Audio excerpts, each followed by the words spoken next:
Here's another babysitting horror story, and how my babysitter almost killed me and my baby sister. So it first started when my parents hired a babysitter for us. At first she was really sweet, and then she started being really mean out of nowhere. She started hitting us when we would cry, and she would blow cigarette smoke in our face. One time when she was driving us home from the grocery store, my baby sister was crying really hard the whole entire car ride. When we got home, she got me out of the car and brought in the groceries, but she left my 2-year-old sister in the car. It was 103 degrees. And she left her in there. That's honestly when I first started becoming scared of her. But why I became terrified of her is because one time my parents went on vacation for like a week. And one night my babysitter ordered pizza. My parents sent the babysitter the money for it. It was for all of us, but she wanted to get anchovies on the pizza. I told her I didn't really want that, but she ordered it anyway. When the pizza came, I didn't really want to eat it. And instead of her being like, well, I'll just make you something else, she locked me into a room for 3 days. She would only let me out to use the bathroom, but I wasn't allowed to eat anything. After that, she made starving us a regular thing. Then my parents came back and took us to the hospital for a checkup, like for part 2.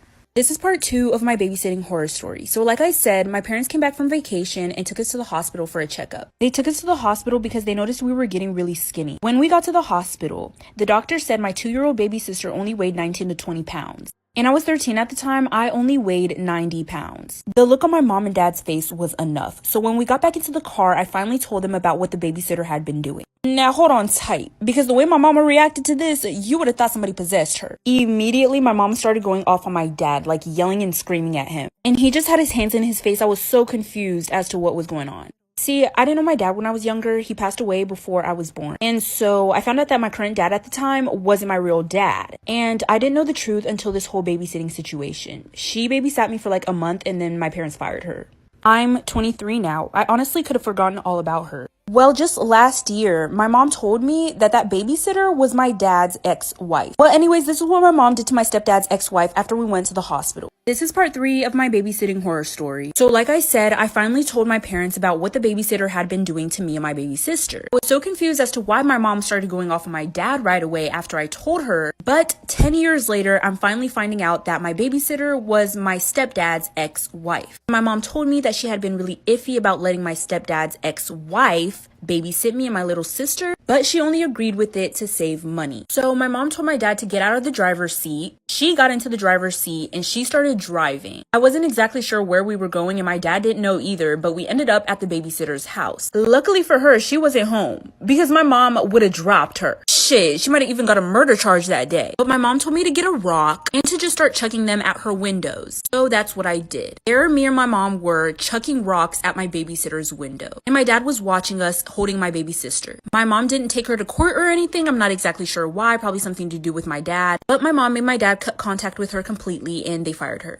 Story time about how I ended up with 2 sugar daddies that I met at the strip club. Disclaimer, this is not my story time. It's sent to me on Instagram. I have been a tripper for 2 years. And yes, I will be referring to myself as a tripper. A few months ago, I started looking for new ways to earn money because I don't want to be a tripper for the rest of my life. Well, around that time, a group of guys came into the club. One of them was super nice and he kept tipping me all night. He literally just talked to me the whole night. He didn't even get dances from other girls and didn't ask me to do anything else other than just talk. I basically made my entire rent just from all the tips he gave me. By the end of the night, he had asked me for my number and I gave it to him, which is super uncommon. I never give out my number, but this guy was really nice. A few days later, we went out to dinner and he asked me if I wanted to be his sugar baby. I said yes immediately. Ever since then, we hang out once a week, and he pays me on average $4,000 a month. A few months into our arrangement, he asked me if I wanted to quit the strip club. I said probably not, but he told me that eventually he wanted me to. A few weeks ago, this new guy comes into the club, and he also asked me to be his sugar baby, so I said yes. This is where things get scary. Part 2 of how I ended up with 2 sugar daddies I met at the trip club. Now I basically have to choose between one of them. Disclaimer, this is not my story time. It was sent to me on Instagram. So this other guy comes into the club and asked me if I want to be a sugar baby. I immediately said yes. This man owned several businesses and everyone knew him around town. A week into our arrangement, he started becoming really jealous. He was constantly asking me if I had a boyfriend or if I had other sugar daddies.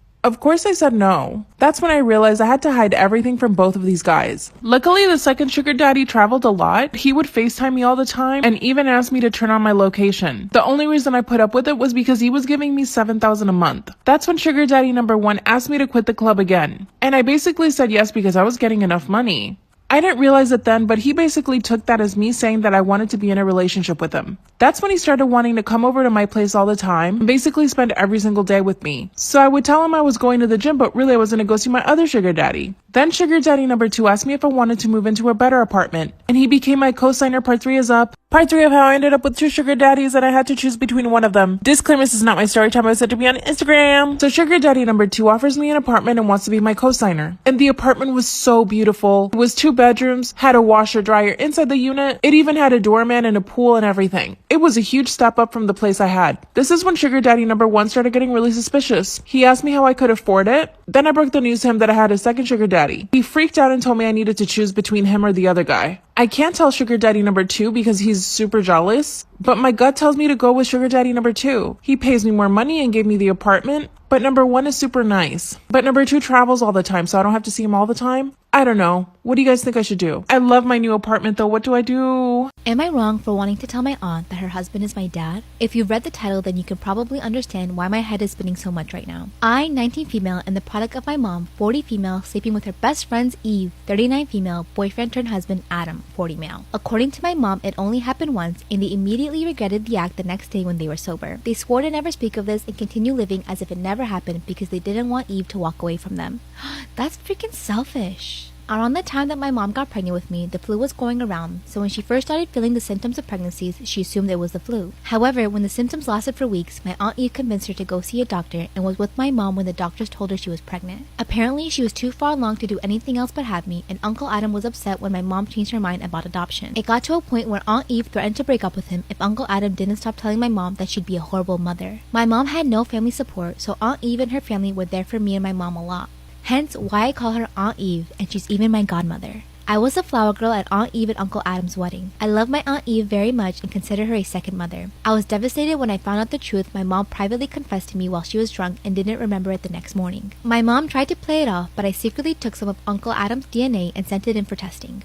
I angrily confronted my mom and told her what I did when she tried to deny it. Later on, Uncle Adam and my mom sat me down and apologized for what they've done, but since he was around as my uncle growing up, there was no real harm done and asked me to keep it a secret. When I showed hesitation, my mom brought up how awful Aunt Eve would feel, not only at her best friend's and husband's betrayal, but that she was able to give him the bio child Aunt Eve couldn't. My Aunt Eve survived cancer, but at the cost of her own fertility and struggled with therapy for years over it. I didn't want to hurt Aunt Eve, so I tearfully agreed. I've been holding on to the secret since Thanksgiving, and with Christmas rolling around, I know Aunt Eve is expecting me. My mom understands that this is a lot for me and will cover for me if I decide not to see or speak to Aunt Eve for a while, but honestly, I don't know if I'll ever be able to see her again. I don't know how I can spend the rest of our lives being around her and not eventually saying something. My mom said that it's a bad idea and that there's nothing positive to gain. She said that Uncle Adam has never had an interest in being my dad, so why would he be one to me if I reveal the secret and cause problems in his marriage? And that while Aunt Eve may still love me, there's no guarantee that she'll still want to be around me. I don't know what to do, so am I the asshole for wanting to tell?